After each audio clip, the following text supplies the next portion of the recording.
Hello everyone, I'm Yashvi and welcome to our audiobook series. Today we're diving into Attitude is Everything. Change Your Attitude, Change Your Life by Jeff Keller.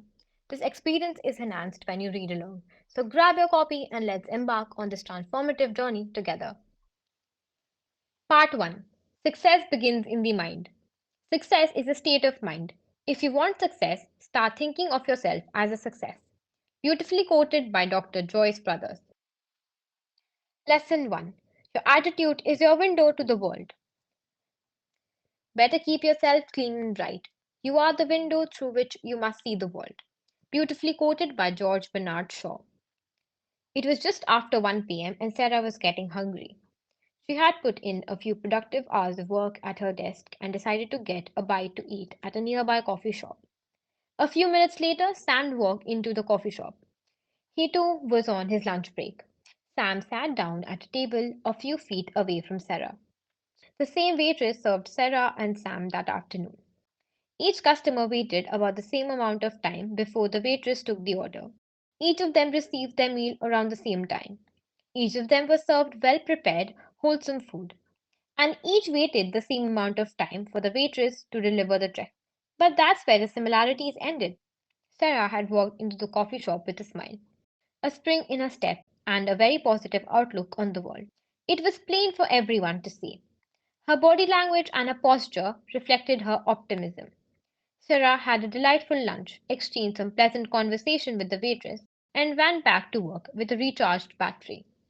Sam, on the other hand, had entered the coffee shop with a scowl on his face.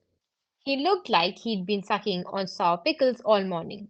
He was hunched over and tense. His body language cried out, "Stay away from me!" He was annoyed when the waitress didn't take his order immediately. He was annoyed at how long it took for his meal to arrive. He complained about the food, and he was furious when he didn't get his check right away. Why did Sarah and Sam have such different experiences in the coffee shop? Remember that each was treated in exactly the same way. It came down to this: Sarah sees the world with a positive attitude, Sam sees the world with a negative attitude.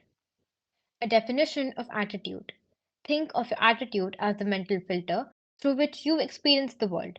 Some people see the world through the filter of optimism, the glass being half full, while others see life through a filter of pessimism, the glass being half empty. Let me give you some examples to explain the difference between a positive attitude and a negative attitude.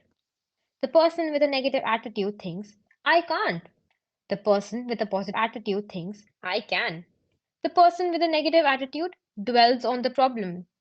The person with a positive attitude concentrates on solutions. The person with the negative attitude finds fault with others. The person with a positive attitude looks for good in others. The person with a negative attitude focuses on what's missing. The person with a positive attitude counts his or her blessings. The person with a negative attitude sees limitations.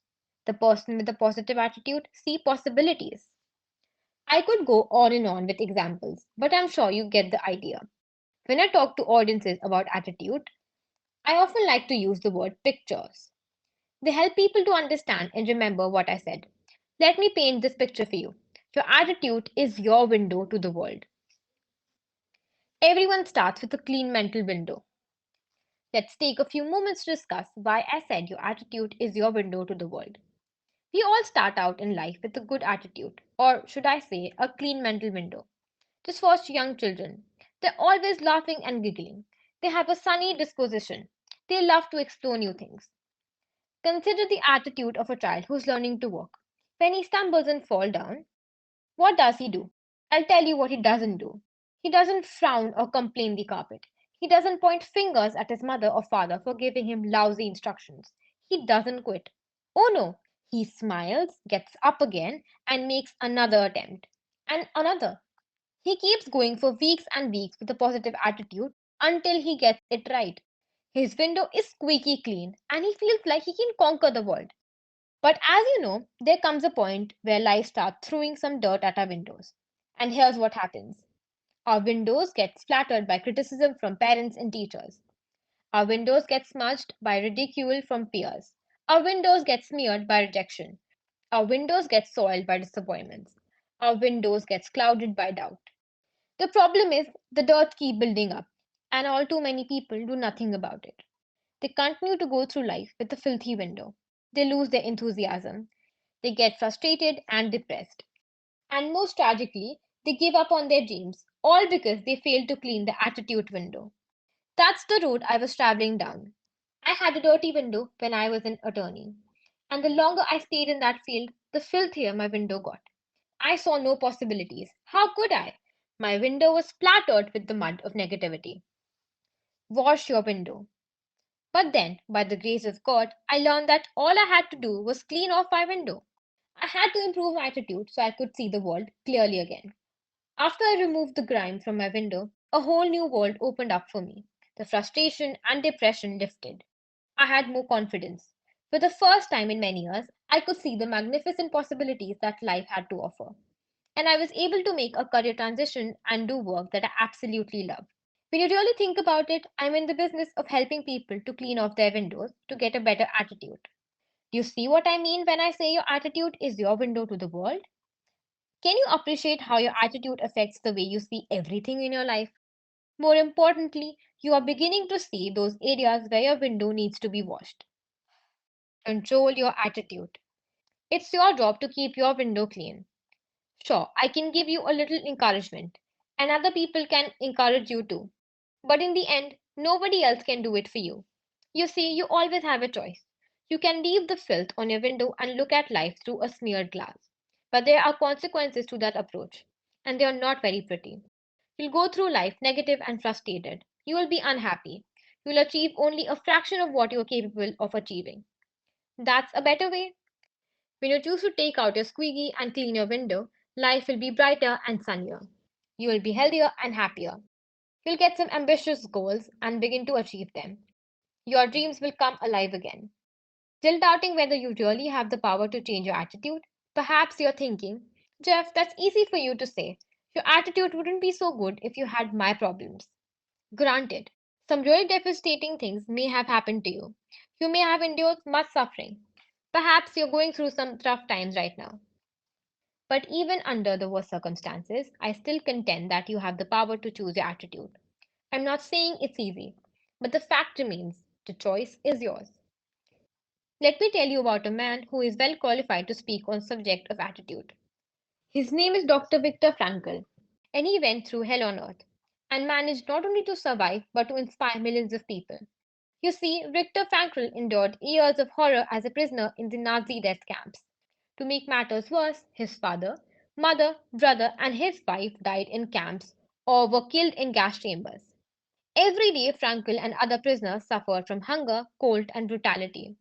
Can a person control his or her attitude in a situation like that? Here's what Dr. Frankl had to say about the importance of attitude in his best selling book, Man's Search for Meaning. Everything can be taken from a man but one thing, the last of the human freedoms, to choose one's attitude in any given set of circumstances, to choose one's own way. Even though conditions such as lack of sleep, insufficient food, and various mental stresses may suggest that the inmates were bound to react in certain ways, in the final analysis it becomes clear that the sort of person the prisoner became was the result of an inner decision, and not the result of camp influences alone. Now, if Dr. Frankel and the other prisoners had the ability to choose their attitudes in the face of such unspeakable suffering, who are we to claim that we cannot take control of our attitudes?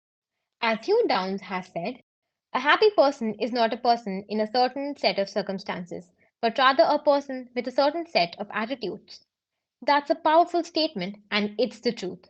When it's all said and done, you and you alone control your attitude.